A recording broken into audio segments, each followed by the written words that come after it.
अगर आप pharmaceutical business, pharmacy jobs या फार्मास्यूटिकल इंडस्ट्री में जॉब करना चाहते हो तो आप डी फार्मा यानी कि डिप्लोमा इन फार्मेसी कोर्स कर सकते हैं। D pharma short term course है। अगर आप लॉन्ग टर्म कोर्स करना चाहते हो तो उसके लिए आप बी फार्मा यानी कि बैचलर ऑफ फार्मेसी या फिर PharmD doctor of pharmacy course कर सकते हैं, जो कि 4 और 6 साल का होता है।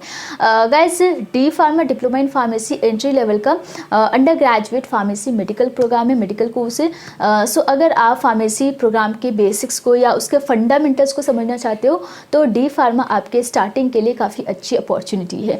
ओके, सो यहाँ पे गाइस पीसीआई यानी कि फार्मेसी काउंसिल ऑफ इंडिया, ये एक रेगुलेटरी बॉडी है जो फार्मेसी एजुकेशन को रेगुलेट करती है।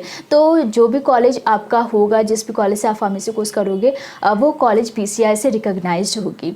गाइस, जैसे कि हमने आपसे कहा कि डी फार्मा ये शॉर्ट टर्म कोर्स है, एंट्री लेवल का कोर्स है। सो फर्दर अगर आप चाहो तो डी फार्मा के बाद बी फार्मा यानी कि बैचलर ऑफ फार्मेसी कोर्स कर सकते हो, जो कि 4 साल का होता है। लेकिन आप डी फार्मा के बाद करते हो तो आप लेटरल एंट्री के थ्रू सेकेंड ईयर में एडमिशन ले सकते हो। इसके अलावा आप फार्मडी कोर्स भी कर सकते हो, जो कि 6 साल का होता है। इसके लिए भी मैं सेपरेट वीडियो बना दूँगी फार्मडी पे, तो वो अगर जब भी आप इस वीडियो को देख रहे हो डिस्क्रिप्शन बॉक्स से जरूर चेक कर लीजिएगा अगर आप फार्मडी पे वीडियो चाहते हो तो। ओके, सो इसके अलावा आपके पास फर्दर आप पीएचडी भी कर सकते हो। एंड एक और ऑप्शन है आपके पास लॉ का। तो अगर आप लॉ करते हो तो बहुत सारी फार्मास्यूटिकल कंपनीज़ हैं जो लिटिगेशन लॉयर्स या आईपीआर लॉयर्स को हायर करती है। तो आप डी फार्मा करने के बाद आप एलएलबी यानी कि लॉ फील्ड को भी ज्वाइन कर सकते हैं। सबसे पहले हम आपको ड्यूरेशन बता देते हैं। तो डी फार्मा आपका 2 साल का अंडर ग्रेजुएट डिप्लोमा कोर्स होता है, जिसमें से आपका 6 मंथ्स का इंटर्नशिप होता है। और ये जो इंटर्नशिप है हर कॉलेज या हर यूनिवर्सिटी में कंपलसरी नहीं है। कुछ कॉलेज करवाती है इंटर्नशिप, कुछ कॉलेज नहीं करवाती। तो ये आपको चेक करना पड़ेगा।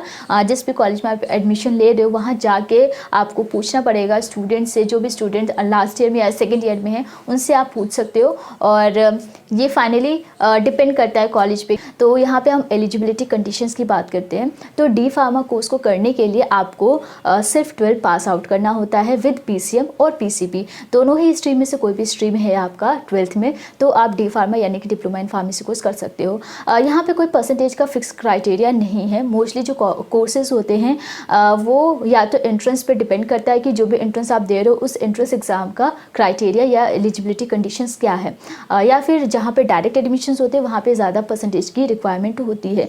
तो लाइक अगर हम जीएसएस कॉलेज है मान लीजिए, तो उस कॉलेज में कोई भी परसेंटेज की रिक्वायरमेंट नहीं है, वहाँ पे आपको एंट्रेंस एग्जाम देना होता है। तो पासिंग परसेंटेज है यानी कि आपने 12th पास आउट किया फिजिक्स, केमिस्ट्री, बायोलॉजी या मैथमेटिक्स से, तो आप जीएसएस कॉलेज ऑफ फार्मेसी में आप एंट्रेंस एग्ज़ाम दे के एडमिशन ले सकते हैं। तो इस तरीके से आपका एक दिल्ली इंस्टीट्यूट है, तो वहाँ पे 60% मिनिमम 60% की रिक्वायरमेंट है, क्योंकि वहाँ पे मेरिट बेसिस एडमिशन्स होती है। तो इस तरीके से आपका जो परसेंटेज का क्राइटेरिया वो फिक्स नहीं है। बट हाँ, अगर आप चाहो तो आपके मिनिमम 50 to 55% हो सकते हैं। मोस्टली जो एंट्रेंस एग्ज़ाम है वो इतनी ही रिक्वायरमेंट करती है। एडमिशन कैसे लेना है डी फार्मा कोर्स के लिए? सो यहाँ पे आपके पास एंट्रेंस बेसिस एडमिशन्स भी होते हैं और मेरिट बेसिस पे एडमिशन्स होते हैं।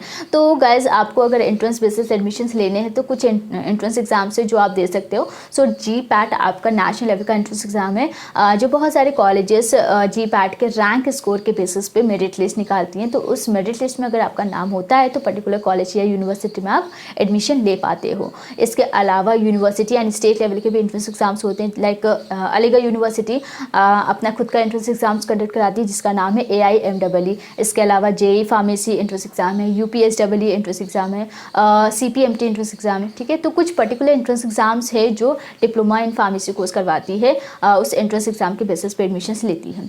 चलिए, मेरिट बेसिस पे एडमिशन्स होते हैं आपके, तो उसके लिए आपको अच्छे परसेंटेज स्कोर करने होते हैं क्लास 12th में, क्योंकि जो मेरिट लिस्ट निकलता है वो अबव 75% और 65% होता है। सो अच्छे परसेंटेज है आपके पास क्लास 12th में तो आपके अच्छे कॉलेज में मेरिट बेसिस भी एडमिशन्स हो जाते हैं बहुत इजीली। ओके, चलिए अब हम आपको फ़ीस बता देते हैं। तो डिप्लोमा इन फार्मेसी कोर्स को करने के लिए आपकी जो फ़ीस होगी वो around 45,000 to 1 lakh per annum हो सकती है।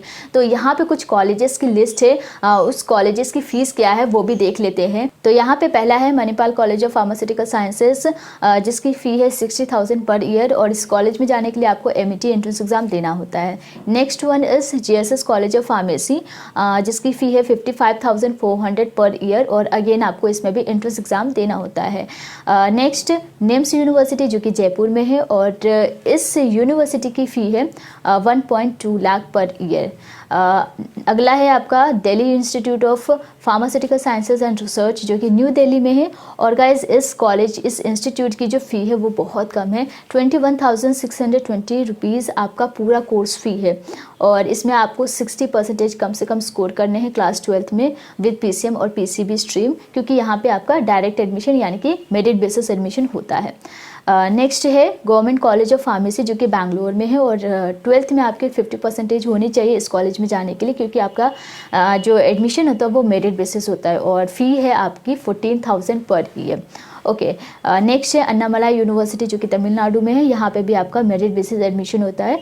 सो फीस है 60,000 पर ईयर। ओके, चलिए करियर की बात करते हैं विच इज़ वेरी इंपॉर्टेंट। सो अगर आप diploma in pharmacy course complete करते हो और उसके बाद आप फर्दर कोई भी हायर या मास्टर कोर्सेज नहीं परस्यू करना चाहते हो तो स्टिल आपके पास बहुत सारे ऑप्शंस, बहुत सारे अपॉर्चुनिटीज़ अवेलेबल होती है। पहला ऑप्शन है आपके पास कि आप मेडिकल स्टोर ज्वाइन कर सकते हो या वहाँ पर आप जॉब कर सकते हो। तो बहुत सारे ऐसे लोग हैं जो अपना खुद का मेडिकल स्टोर स्टार्ट करना चाहते हैं लेकिन कोई भी क्वालिफिकेशंस नहीं होती है उनके पास, तो वो मेडिकल स्टोर या फिर रिटेल स्टोर स्टार्ट नहीं कर सकते। तो उसके लिए क्या करते हैं, वो जो भी डिग्री होल्डर होते हैं या डिप्लोमा होल्डर होते हैं फार्मेसी में उसे वो हायर कर लेते हैं और वहाँ पे आप एज अ प्रोफेशनल वर्क कर सकते हो। सो आप अगर डायरेक्ट जॉब करना चाहते हो तो आपके पास बहुत सारी अपॉर्चुनिटीज़ है। इसके अलावा आप NGOs को ज्वाइन कर सकते हो या फिर आप हेल्थ क्लिनिक्स या कम्युनिटी हेल्थ सेंटर्स को ज्वाइन कर सकते हो, जहाँ पे आप एडवाइस कर सकते हो। जो भी प्रिस्क्रिप्शंस है उस प्रिस्क्रिप्शंस के बेसिस पे आप उसे